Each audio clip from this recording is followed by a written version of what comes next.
Johnson's super-soaking stream of inventions.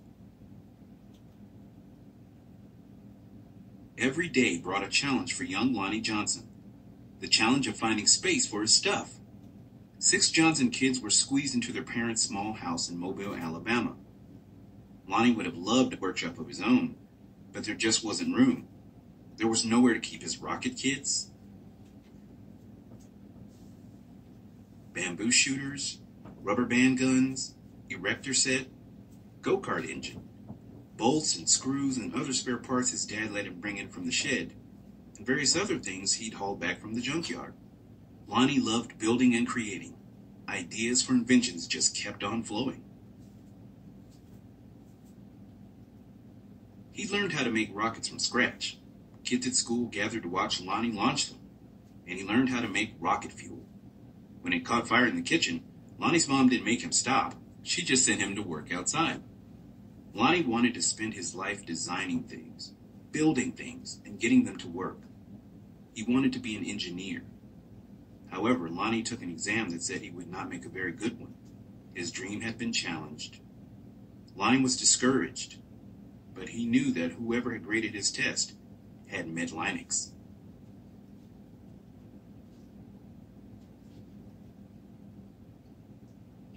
Inspired by a TV show, Lonnie had built his own robot. He made it out of scrap metal and named it Linux. Compressed air cylinders and valves allowed Linux's body to turn and its arms to move. The switches came from an old, broken jukebox. Lonnie used a tape recorder to program Linux, and as a bonus, the reels looked like eyes. Lonnie wanted to enter his creation in a science fair, but he couldn't get the transmitter to work. Without it, Lonnie couldn't send commands to Linux. Science fairs came and went. Lonnie missed one and then another until he got an idea. Now, Lonnie may or may not have asked before he borrowed his little sister's walkie-talkie, but it fixed the transmission issue. His school's team took freshly finished Linux to a 1968 science fair at the University of Alabama, where only 5 years earlier, African-American students hadn't even been allowed. Having to compete in a place that still wasn't very welcoming, now that was a challenge with a capital C. Against other schools from all over the state, Lonnie's team won first place. Soon Lonnie left home to go to college at Tuskegee Institute, where he stood out as a self-confident, insightful, creative thinker. He stood out as a student who asked the right questions, precisely defined problems, and formulated solutions. And he stood out as the guy who built his own booming sound system out of cast-off electronics. It even has lights that flash in sync with the beat. Lonnie sometimes studied right in the middle of his own parties. The extra studying paid off. He became an engineer after graduation, and that took him beyond Alabama. Way beyond. When NASA was sending an orbiter and probe called Galileo to Jupiter, the space agency needed to ensure a constant supply of power to the orbiter's computer memory. The engineer who had to figure out how to do it was Lonnie. His challenge was to come up with a lightweight backup system able to keep essential functions going in case the main power was lost. It wasn't easy. It wasn't obvious. But Lonnie found a solution. Some at NASA's Jet Propulsion Laboratory doubted his idea would work. Lonnie convinced them it would. He was right. As it photographed Jupiter and its moons, Galileo was supported by the power package that Lonnie designed. Much of what we know about Jupiter could have been at risk in a power failure if not for Lonnie. Ideas for other problems to solve just kept on flowing. They flowed whether Lonnie was working with hundreds of people at NASA or just up late tinkering with his own inventions and, finally, his own workshop.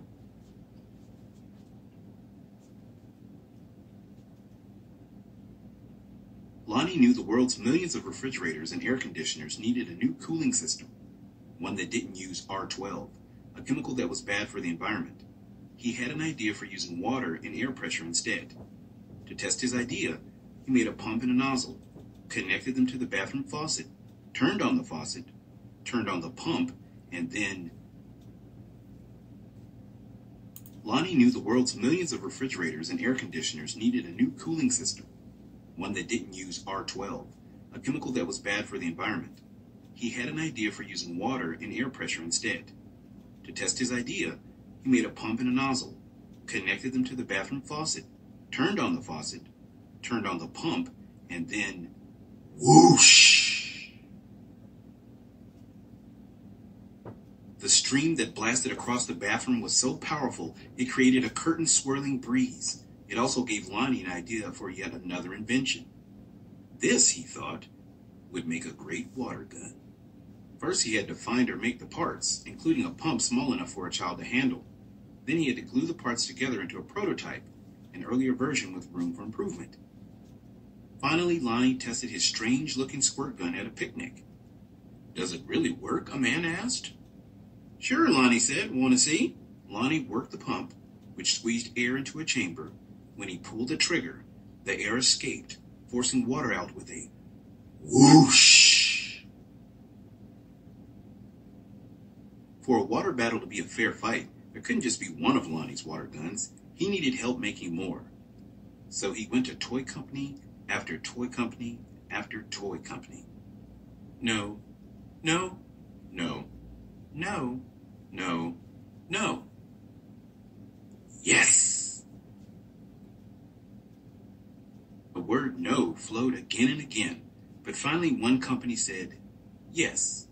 It planned to make his water gun. Lonnie also had other projects: a water-propelled toy airplane, 2 kinds of engines, and his cooling system. He found investors to provide the money for turning his ideas into products people could buy. He made a leap of faith, quit his day job, and devoted himself to full-time inventing. But soon each plan fell apart, even the one for the water gun. These things sometimes happen, but when they happen one after another to the same person, well, that's some pretty bad luck. Lonnie didn't have a job. He didn't have the money he'd been counting on.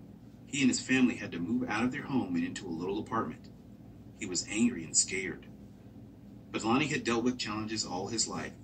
He knew a lot about solving problems, and he still believed in his inventions, especially the water gun.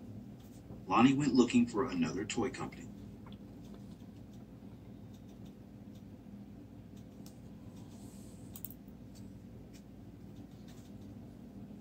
In 1989, he found a toy maker who was interested in seeing the water gun if Lonnie ever happened to be in Philadelphia.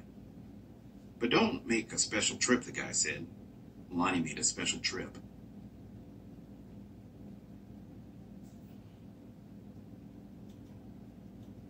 In his wife's suitcase, he carried a new prototype. He unpacked it, filled the tank with water, pumped the gun until the air pressure was good and high, and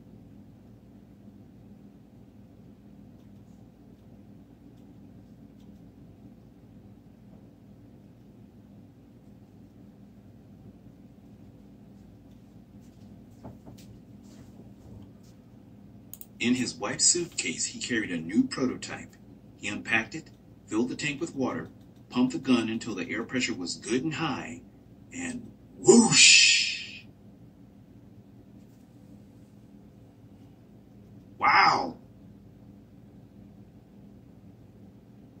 Kids everywhere agreed with that wow.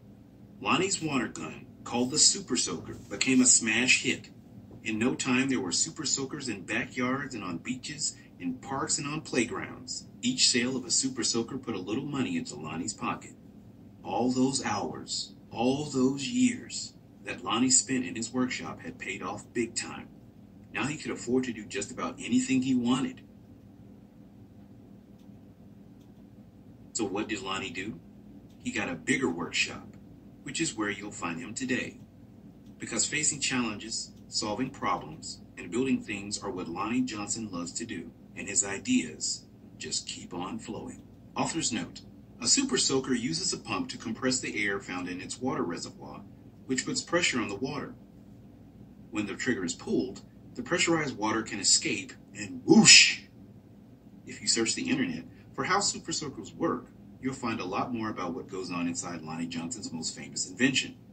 But if you want a better understanding how Lonnie Johnson himself works, then you'll put this book down, step away from the computer screen, and get permission to take something apart so you can see those kinds of goings-ons for yourself. You might even start with the Super Soaker. This book began with a lunchtime conversation I had with a couple of librarians in Texas. They had recently gone to a seminar where attendees were asked to draw a picture of a scientist. The most common image was a guy who resembled Albert Einstein. Lab coat, wild hair, white skin. The point of the exercise was to draw attention to the fact that scientists are more diverse than that. The lesson those librarians learned rubbed off on me, and by dinner time I had found the story of the African-American rocket scientist who invented the super soaker. What was most appealing to me about Lonnie Johnson's story was the fact that it was still unfolding. He didn't just take his super soaker money and retire young. Instead, he directed it toward hands-on efforts to solve one of the most important engineering puzzles of our day, his mission: to efficiently harness heat energy from the sun and other sources in order to generate the electricity we need without polluting the planet. I loved talking with Lonnie Johnson for this book. I have never laughed as hard during an interview as I did when we discussed his work on Linux and how his family put up with his efforts, or rather, how they encouraged him. It's no surprise that today, even as he continues his own work, Lonnie Johnson makes time to encourage the efforts of tomorrow's scientists and engineers. I hope that this book will encourage them too. Throughout his life, Lonnie Johnson has sometimes worked alone and at other times as part of a team. The water gun that began in his bathroom got some help along the way from a builder of prototypes named Bruce D. Andrade. The names of both men appear on the original patent for what became known as the Super Soaker. However, Bruce's widow, Mary Ann, told me that her husband considered Lonnie to be the inventor.